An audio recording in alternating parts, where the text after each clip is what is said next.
Alright, today I am reviewing the Ibanez PIA3761. This is a retrospective re-review because I have done a review of this guitar on my channel before, but I have been using it extensively both in the past and recently. I've been recording an original song, several covers, which will be released soon, and I wanted to give an update on how this guitar has held up in case you are considering it. So use the timestamps to find what you're looking for, but I gotta get some administrative stuff done real quick. I'm not sponsored by any of the brands shown here on this video. I'm by no means a virtuoso. I can't play like Steve Vai. He's a huge influence and one of the main reasons why I did get into guitar, but I can't play as well as him and I don't pretend to. I'm just some guy on the internet who clearly likes guitars, as you can see. I'm doing the casual online thing. I got a day job. I do put my music on Spotify and other streaming services. I do make videos on YouTube. So let's jump right in and let's start with how this guitar has held up to a few years of usage now. So the very first thing I can think of is the neck, the guitar neck. It's played in really nicely. It's not getting sticky on the maple. It's aging as you would expect a raw maple neck to feel. And at the contact points, the bolts, there's been no problems whatsoever. There's no loose bolts or anything like that. The neck isn't loose. It's held its setup surprisingly well. It stays in tune when I'm recording with it, which is really important because we don't buy these guitars just to look at, right? We buy these guitars to make music, and that's what I've been doing.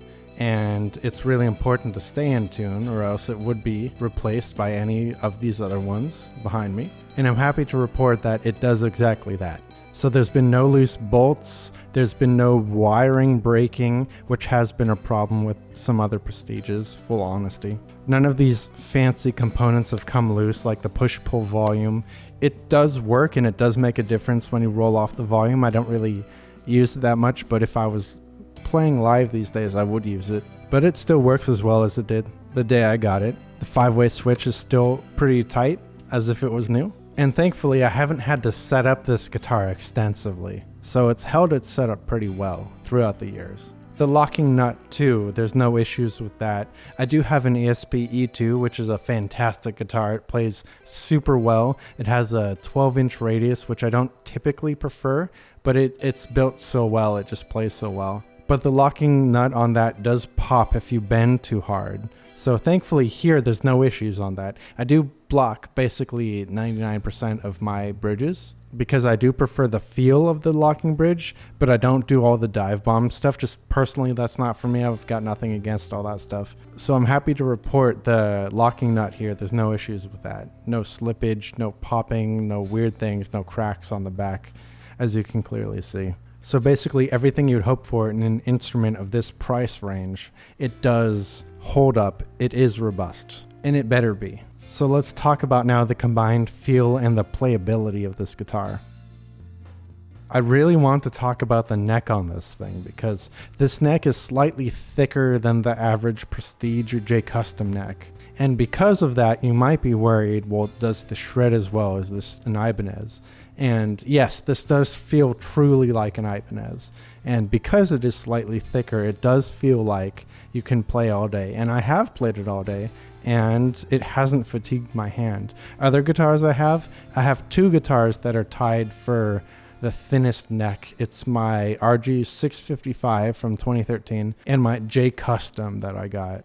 Those both have the thinnest neck that I have, and I can shred super well on those. Those sound real good under those conditions, but because the neck is so thin and because I'm getting just a little bit on in ears, I'm starting to get gray hairs. Hopefully you can't see them. My hand does get fatigued from playing those super thin necks. In theory, you should have a completely relaxed hand when you're playing at all times, but in practice, we know we've had a long day at work, we've had stress trying to get to the gig, the promoter said they can't pay you, things like that.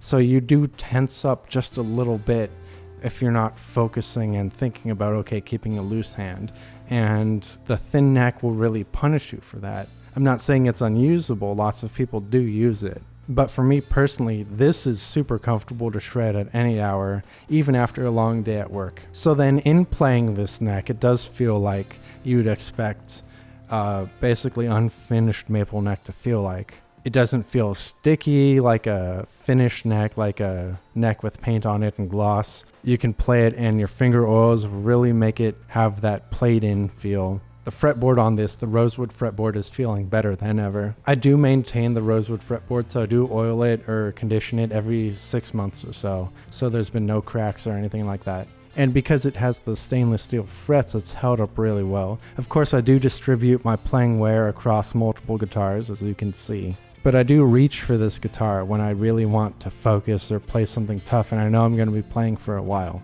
So to that extent, the frets have held up superbly. So thinking about that too, the stainless steel frets and the rosewood fretboard have become basically my favorite combination. In the past, I really wanted that ebony fretboard because of just how cool and metal it looked. And you know, when you're a teenager, you want everything to be completely black and dark and metal, things like that. But with this combination, you get the super smoothness of steel and the durability, both things I appreciate. Especially in longer recording sessions, I want as little resistance as possible. But what I've really come to appreciate is that just little bit of feedback from the rosewood that you do get when you do catch some of the rosewood. Because of course, in theory, you should just be feeling the strings as they go across the frets. But if you do things like bends, of course, you feel the fretboard. Or if you have lighter strings, like if you have nines, then the strings are super thin, things like that. Maybe you're running 8s or 8.5s. You really do get down to that fretboard, unless your neck is scalloped, of course. Or maybe you're just feeling a lot of adrenaline like I do when I'm playing in front of people, and then you really just push down and you really do feel that fretboard. So this fretboard in particular has just the right amount of resistance. It really is high quality rosewood. The rosewood on my RG655, for example, it does feel a little rougher. In terms of playability though, one thing I do gotta say I dislike are the covers on these pickups. They look really fancy, of course, but because the design on this thing and the metal itself isn't smooth, it's kind of like matte finished. When you're playing, of course, you should have your technique, your fingers tucked in, but if you're playing some like chugs and stuff, or you're really like in the moment and you're like thinking about it, you can see where my fingers are right now. They do touch the neck pickup, and because it's not smooth and because it's not uniformly covered, you've got the little cutaways in there to make that design. Your fingernails do get kind of stuck on that, and it's not the end of the world. Of course, I keep on playing this guitar, but it is annoying and it does kind of drag you out of the moment. So if you get distracted easily, that would be a really big not good thing. And if you play a lot of difficult stuff, or if you write a lot of stuff that is too difficult for you and you try to learn the part, then if you're really focusing on that and you're feeling just that right there on your fingertips, that's not going to be too fun. Of course, I am splitting hairs here. I am nitpicking. I am purposefully trying to find things that don't really matter that much for the sake of this discussion, but it is something that you should consider, especially for an instrument at this price point. It should be perfect. Another thing that I'm not really a huge fan on that's become, I guess, a little more annoying over time is you can see this cutaway. It's different than the RG or even like the Solar A series cutaway, the typical Super Strat cutaway, the forearm cut. It's more shallow, and that's not a big deal at first, but when you're sitting down playing it like this and you're really trying to focus on either some complicated rhythm that you regret writing, or you're trying to learn some shred part or something, maybe you're trying to learn a Steve Vai song because you're a huge Vai fan, which who isn't a Vai fan? He's fantastic. But you're trying to do something difficult. This cutaway isn't exactly deep. And on the RGA, the whole arched body, that kind of works. You know how the RG is like a slab, or like a Telecaster is like a slab, and then they've got the forearm cutaway. Because this is so much shallower, you do notice eventually that your elbow is a bit out further. And maybe it's just me, because I do love Telecasters, but I don't love how they play. I'm not saying this feels like a Telecaster to play. This is plenty comfortable. But over many, many, many hours, you do start to notice that this is shallower right here. It's not quite annoying, but it's asymptotically approaching sort of annoyance, if you understand what I mean. One more thing I want to note in terms of, I guess, annoyance is See how the output jack is angled up here, so it's really good for playing standing up. But if you like sitting in classical position, the cable is up here, so if you put it between your legs, the cable goes into your legs. You gotta sit all funky. So I've given up actually sitting classical style with this guitar, which isn't the biggest deal because I can just sit like this and then focus and think about how I'm playing like that. But if I do get cramps or tired of sitting like this and I want to sit like this, I want to change it up. I can't really do that comfortably without that cable coming out. And I know Flying V players, they're super angry right now. They're like, what do you mean? You're supposed to only sit in one position. You're not supposed to change around or stand up. But still, this is a super Strat. You buy this for versatility or sitting whatever way you want to. So that's just a note. It's awesome if you play standing up or if you play just in this position, but it's not really friendly for playing like this, okay? Let's talk about the sound now. My thoughts have changed on how this sounds as I've been playing it over the years, and the changes are for the better. So the pickups are surprisingly versatile. You'd expect an Ibanez shredder to be in that category of, you know, Tone Zone Air Norton, warm pickups, lots of mids, stuff like that. Really fusion shred kind of stuff. But these are surprisingly versatile. You can play, of course you can play that, but you can also play 2000s metalcore.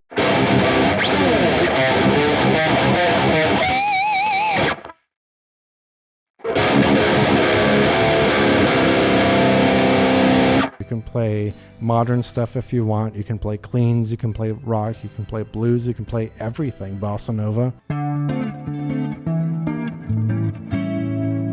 Of course, it depends on your amp settings, but pickups that aren't versatile won't sound great even with different amp settings, but these do. They've got enough low end and low mids to sound full, but they've got enough top end to sound like they cut through the mix without being shrill. It's like a really great pickup. Of course, these are newer Steve Vai pickups. These are the Utopia. They're not just the Evolutions. Not knocking the Evolutions, just saying that these are newer. So of course they've got a more refined design. Of course, they're going to work for a lot of things. So if I was going to play something or go to something that I wasn't exactly sure what we were going to do, I would bring this because it works in so many different situations. And because the neck, again, is all-day playable. I've been switching around plugins lately. I just got the Nolly X. I've been using a lot of the Neuro DSP, the Archetype Petrucci. I've been using the Gojira, and now the Nolly.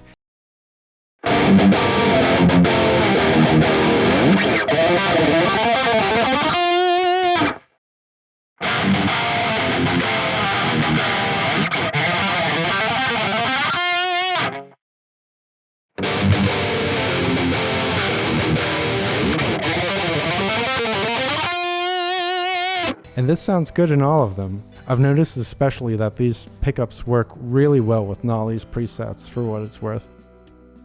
So overall, what's the summary on this guitar after all this time? Well, it's a super fast shredder. It does have Ibanez on the headstock, but it is really comfortable too for the slower stuff.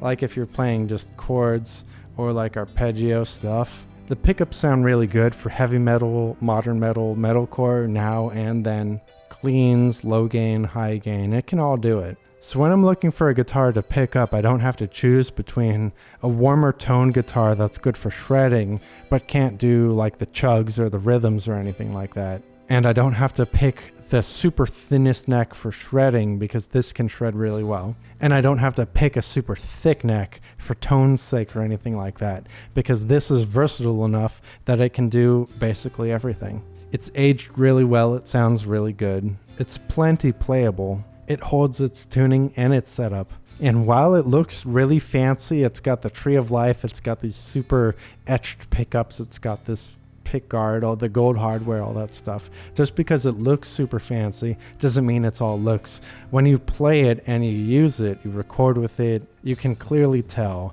that this was made by somebody who plays guitar for a living. And they designed a perfectly useful utilitarian instrument. So if you don't mind the shallower forearm cut and the position of the output jack, if you're considering this guitar and it's in your price range, I would recommend it. I'd say go for it, no matter what you're doing. So there you have it. Did I answer your questions? Do you have any other thoughts or comments? Leave them down in the comment section below. This is YouTube, so I have to say the YouTube things. Be sure to like the video, comment, subscribe, share the video, print out every frame and mail it. Put the printed frames under the doors of your neighbors. And as always, peace.